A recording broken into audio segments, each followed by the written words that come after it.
Hello! This week we're going to be finding out about how Bitcoin SV is moving beyond the small community of people who spend their lives thinking about and working on it, and out into the broader world of industry, commerce and consumers. My guest is the first member of staff to join the Bitcoin Association's new headquarters in Zug, Switzerland, where he is Europe and Operations Manager. So I'd like to welcome Patrick Prinz. Hi Patrick. Hi Charles, thank you for having me. Well, thank you very much for doing it, and beautiful color coordination with your background there in proper Bitcoin Association colors. I appreciate it, quite some effort. I try to be a good corporate citizen.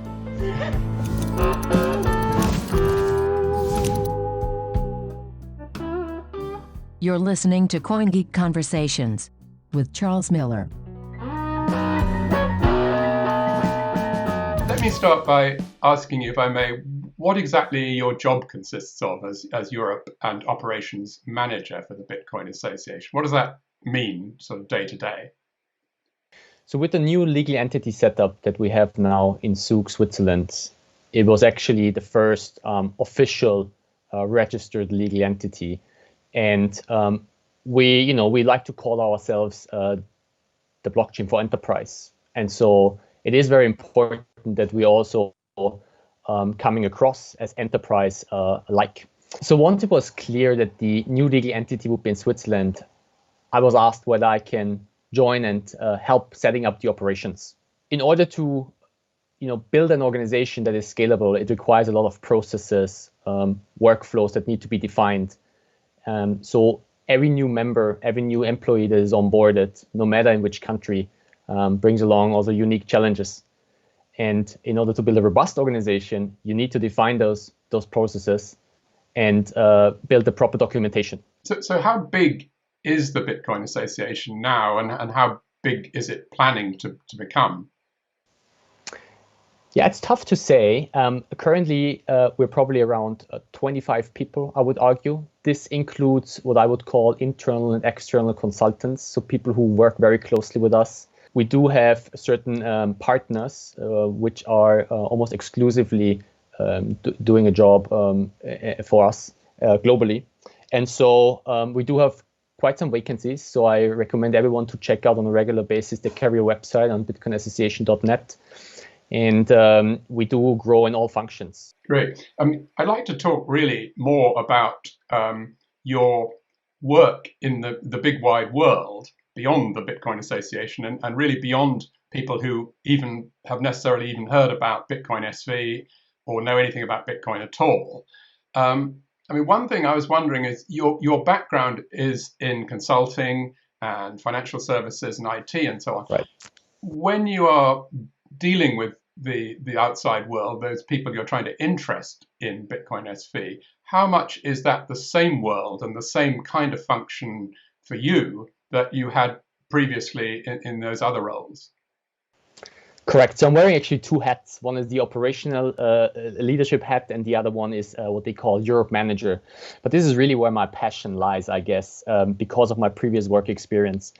And this is what also dragged me into Bitcoin and then Bitcoin SV specifically. The market that we're looking at is a global market, but currently, many focus on a tiny fraction, which is the Bitcoin SV ecosystem, and even the digital asset industry overall is still a tiny fraction of what is really the addressable market. So I still see a significant disconnect between most of the industry out there and what we refer to the BSV ecosystem. So in order to bridge this gap, it requires people who can translate the technical terminology, who can navigate, who can guide the companies within the growing ecosystem. And this is a function that I see as becoming more and more important as the technology becomes more mature. There needs to be a distribution arm, someone who, introduces the people into this new world. And it is really two different worlds that we're seeing out there. The digital transformation that we have, especially in the German-speaking area, so Austria, Switzerland, Germany, it's largely driven by what we call the SME sector. It's really the backbone of these countries, a strong SME sector.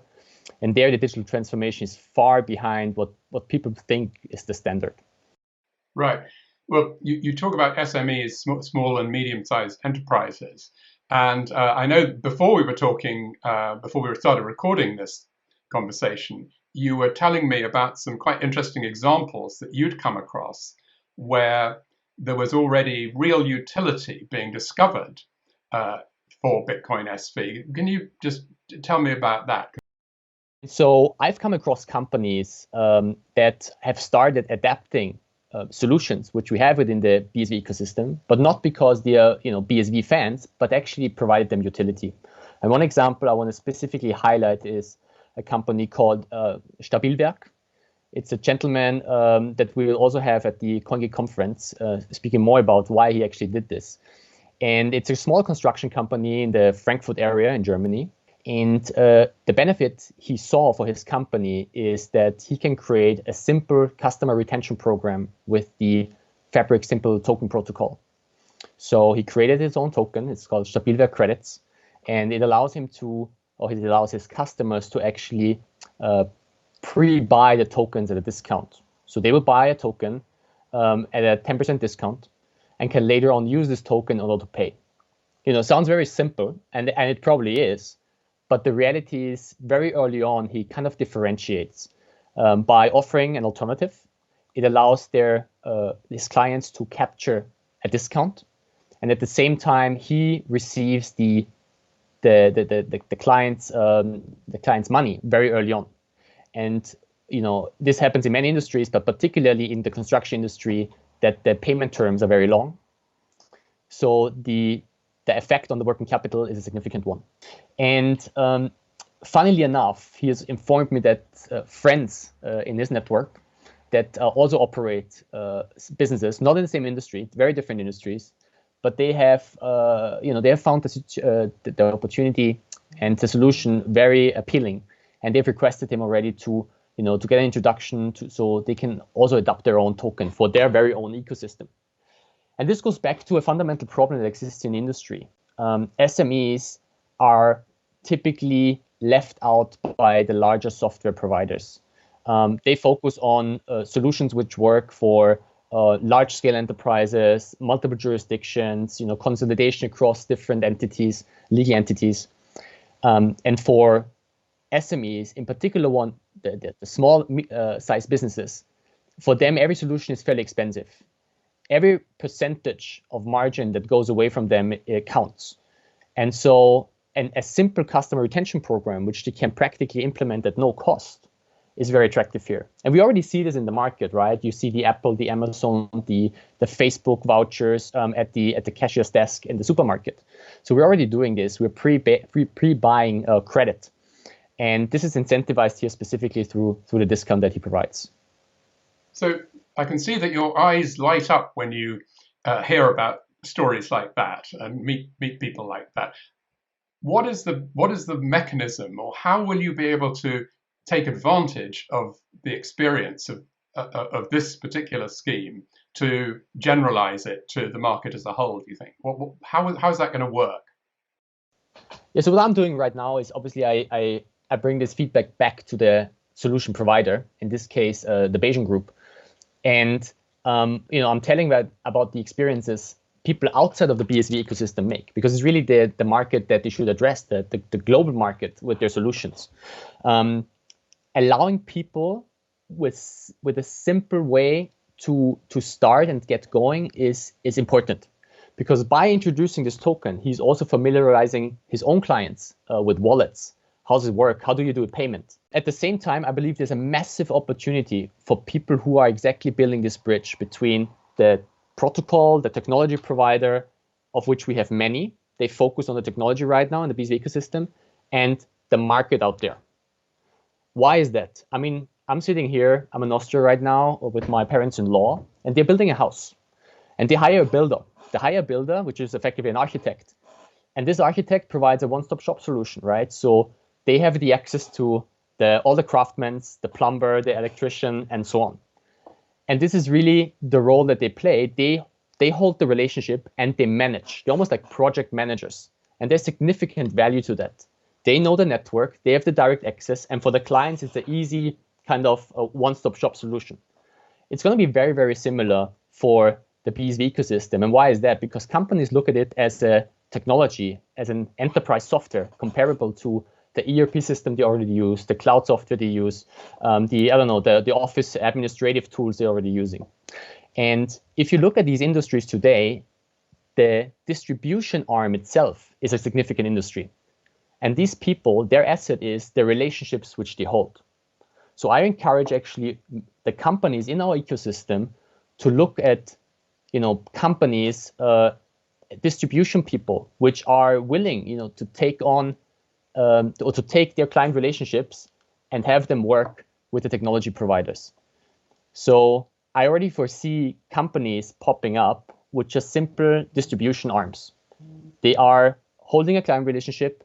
They are having a network of technology providers, maybe of implementers as well. And all they're doing is they're putting the pieces together and they manage it on behalf of the client. So you're talking about a new kind of business that is providing expertise in integrating Bitcoin SV solutions into somebody else's business. Is that right? Absolutely, except that the industry of just distribution and sales already exists across any business, any service or product. So it's really the same thing, but it's a very important part in the value creation for the client. And the incentive is also significant because the sales margin across any industry is a very big one. So if you look at comparable companies like the SAPs, Oracle, Salesforce of this world, some of them do have their own sales force, but the external sales force of them, their sales partners, are at least as big, if not significantly bigger. If you look at Salesforce, for an example, they have built an army of outside distributors by incentivizing them. And I think we have now a unique tool that allows us to incentivize people like never before, and it's microtransactions. So now you can have people contribute and then reward them in real time as revenue comes in a multi-output transaction. I think this is the unique part here. There's a new way of incentivizing such distributors. But just so that I understand what you're sort of proposing, with Oracle, for instance, they may have outside people who are incentivized to get third parties to sign up to Oracle, and Oracle will get profit from that. But in the case of Bitcoin SV, the blockchain exists. Nobody is collecting rent for using the blockchain. So who is in that position in relation to the model that you're proposing? Mm-hmm. It will be the companies that provide a service on top of the blockchain. And it's practically pretty much all of them, from the miners who want to collect transaction revenue, so you can guide them transactions. I've already heard the name about a transaction broker. There was something, a business model that was introduced by a couple of salespeople from the US. But also, the larger companies that have applications, services that you provide. I'm telling you, if they can focus their resources on their core competences, which might be research, development, the service they're offering, and they can count on a strong sales force, I'm pretty sure they are willing to give away a cut, as if they bring business. It's the same across any industry. It has been the same for decades and centuries, and it will be the same for the BSV ecosystem. Being able to guide someone, especially because the information asymmetry is so big, is going to be a massive opportunity. And let me tell you this, the network now grows, right? We have many newcomers coming into the BSV ecosystem. There's, almost on a weekly basis, we have new services, products that no one has ever thought of.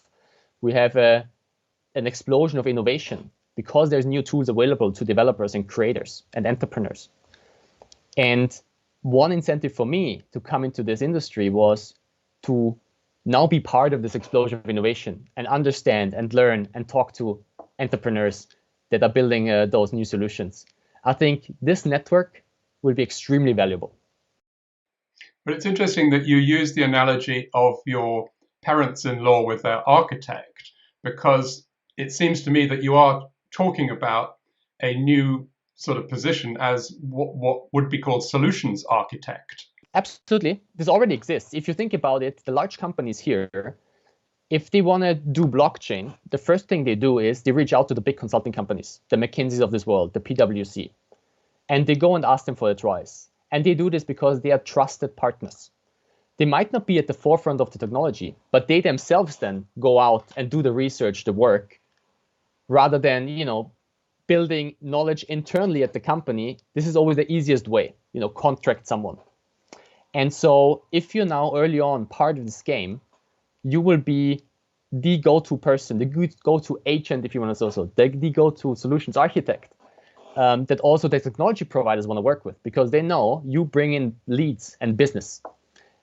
And this is really it. If I bring a government contract, multi-million-dollar, I'm pretty sure today I can go to pretty much all the companies in the BSV ecosystem and ask them to join me for the project. So I think there is people already out in the market who have such relationships. They're not aware yet of this new technology, these new solutions which are available. And the first couple of years with any new technology are those where the margins are the biggest. So the earlier you're part of this game, I think the better. I mean, it seems to me that you're describing a kind of continuum between people who are very technically involved with developing software and so on one end, and at the other end, people who know nothing about that but understand business and have existing businesses. And what you're trying to do is fill in the pipeline between them with all the relevant skills, so that the knowledge and the economy can start flowing. Right. I think there's evidence in the market. We are hearing about announcements of other blockchain camps, every week. And some of them are very significant. And we wonder, because many of us have tested the capabilities, and we wonder, how is it possible? But this is where there's a misunderstanding sometimes within let's say, the technical front within the BSV ecosystem. No matter how good the technology is, the presentation, the sales pitch, the relationship drives eventually the decision to make an investment. If your product is extremely good, but the representation, the sales pitch is bad, you will not make business. The other way around, you can sign a contract and still have a product which is, average. I think this is much more likely to happen. So the gap that exists between those who are technically very capable and provide and create new great solutions, and the market is a wide opportunity for those who can create relationships, who can do the sales pitch, and who can navigate through the ecosystem. We have created leads, we have created great products. The implementation in between is typical project management work. But it's an illusion. You walk up to UBS and tell them, I have this new great payment solution, or I have this new back-end settlement solution. They don't care, right? They can't make quick decisions, first of all. It's very hierarchical. It's a time-consuming process. It takes months, probably years, until you push something through. And this requires, lots of hand-holding, many meetings, many lunches and dinners and drinks. This is relationship management work. So why not, focus on this part if you're really good in this, and then, buy into the technology. You can buy the services, or you become a distribution partner. This is the opportunity that I'm looking at. I mean, the big consultancy firms are very successful in that kind of work, as you're saying, but it is work that is costly to do, and the payback may only come months or years later. So it perhaps is more difficult to set up a business that, once it's working, would be profitable and would work. But how do we get from here to there? Yeah, it's human intensive, I agree. But many out there already have those relationships. And I can see it because there's some conversations ongoing with what I would call multipliers or distribution companies that they don't care. They don't care if they sell Hyperledger or a BSV-based solution, or, I don't know, an Ethereum-based solution. What they care about is that their client has a solution that he is happy about. And at the small scale right now, many can't differentiate between the Ethereum solution and the BSV solution. We know that we can provide a solution that works at large scale, But in order to get there, to have them sign the contract and get started with you, it requires relationship building. People buy from people. They don't buy because the technology is somewhere out there and some others say it's great. It requires much, much more. The tool that I addressed earlier, that you can benefit in close to real time in a microtransaction or even per transaction that you direct to a certain technology provider, I think this is unique. And it incentivizes everyone in this value chain to do the same, to work toward the same goal. So you have a strong interest to grow the technology provider's relationship through you with this client, because the more transactions that are being directed to them, the more your 24/7 real-time revenue grows. Right. I think this is unique and will be exploited by the distributors. It all sounds very positive, and you've got a great vision of how that might move forward. Let's just spend a little time talking about the negative side of it.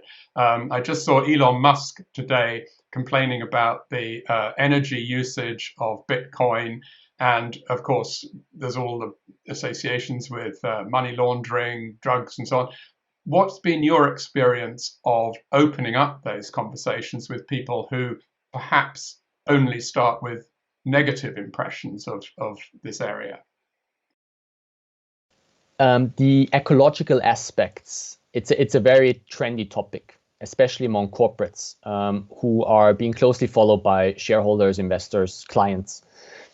And it requires quite some education on why proof of work is superior to proof of stake. It just seems so clear that proof of stake is ecologically more friendly, and this is why. But there's clear incentives, and there is a certain visibility and transparency of the players that is extremely important to the security of the network.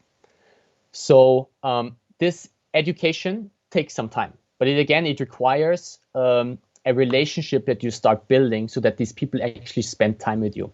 It's not easy to walk up to a company and get a few hours, or multiple meetings with some decision makers. You have to build this via over time and with trust. So when we're looking at the companies that might be implementing BSV in the future, what kind of mechanism is going to make that possible, and what kind of people within those businesses do you see as the main players that are going to help make that possible? Middle management or lower management people in companies that have understood after some time that understanding the inner workings of such solutions is, a boost to their career. So all of a sudden, people who have, early on worked in the back office or middle office are now being pulled into decision maker meetings because they are the only ones within the company that have knowledge of this new emerging technology. With that being said, I like to focus on low-hanging fruits, create solutions which don't necessarily expose the people to the volatility of the currency. Why even talk about BSV per se as in the token? So VXPass is this vaccination tracker solution that has been released with the country of Lesotho. And it's a solution where that provides utility. It doesn't put BSV at the front. It doesn't talk about the cryptocurrency as the wider market is focused on, but it provides a utility for an existing problem. And I like to see more of such solutions. We should probably stop in a minute, but can we end perhaps by I know that you've been involved to some extent with organizing the CoinGeek Conference, which is coming up in Zurich on your doorstep. Can you give us a little preview of how that's shaping up and what we can expect? Yes, we've just heard the news yesterday from the government of Switzerland that we can accept more live attendees than initially expected. It's a result of the vaccination strategy and the progress that have been made on other fronts. What we do intentionally is invite people from industries, from larger companies, from governments, from regulators that are not part of the BSV network. I know that to some of our, let's say, very early Bitcoiners and very early entrepreneurs in the space, This might look odd, but the strategy is very clear. I mean, we want to provide solutions to the world, not to the BSV ecosystem or to the digital asset industry. So I think that having conversations with people, introducing them to the ecosystem, to the technology, introducing them to new solutions will be a big win for us in the medium and long term. We're all building businesses. We're not doing a marketing pump and dump. So it takes longer, and naturally people have to be more patient. But once the foundation has been laid, it's unstoppable. It's a one-way street. So is there a sort of overarching theme for the conference that's going to help us understand the overall message of the 3 days that we're going to have in Zurich? Yes, so the theme is Ignite the Power of Data. And as it already implies, data-driven business models will be at the forefront. And we also see this reflected in the emergence of new services and business models which come out of the BSV ecosystem. So looking at data problems, kind of moving away a bit from the pure thinking of Bitcoin as a cryptocurrency, I think will serve us very well. And this is what we're trying to achieve with this conference in Zurich. That's brilliant. Well, for anyone who's watching, there's 3 days of the CoinGeek conference in Zurich at the beginning of June. All the details on the CoinGeek website. You can sit at home and watch. You don't have to go to Zurich, although it seems like a few more people will be able to go, which is great. Right. But in the meantime, thank you very much, Patrick, and very good luck with all your work. Thank you for having me, and hope to meet you in Zurich, Charles. I hope so very much. Thanks a lot. Thank you. Take care.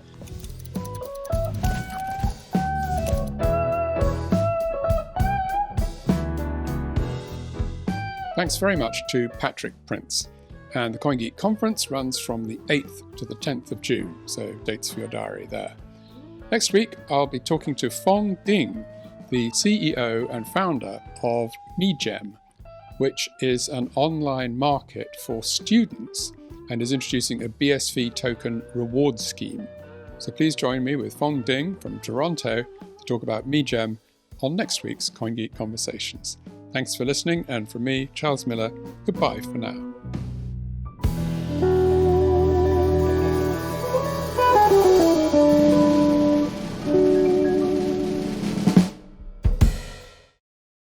Data is one of the world's most valuable commodities. Tech giants and institutions have become richer by collecting and selling data. Data has the power to liberate, but has been used to manipulate. Data should be used to improve interoperability while securing privacy. Data sovereignty is most powerful when ownership is restored to individuals. But how can we speed up the flow of information while also empowering everyone to be more private, secure, and free? Join us at CoinGeek Zurich and learn how the Bitcoin SV blockchain ignites the power of data.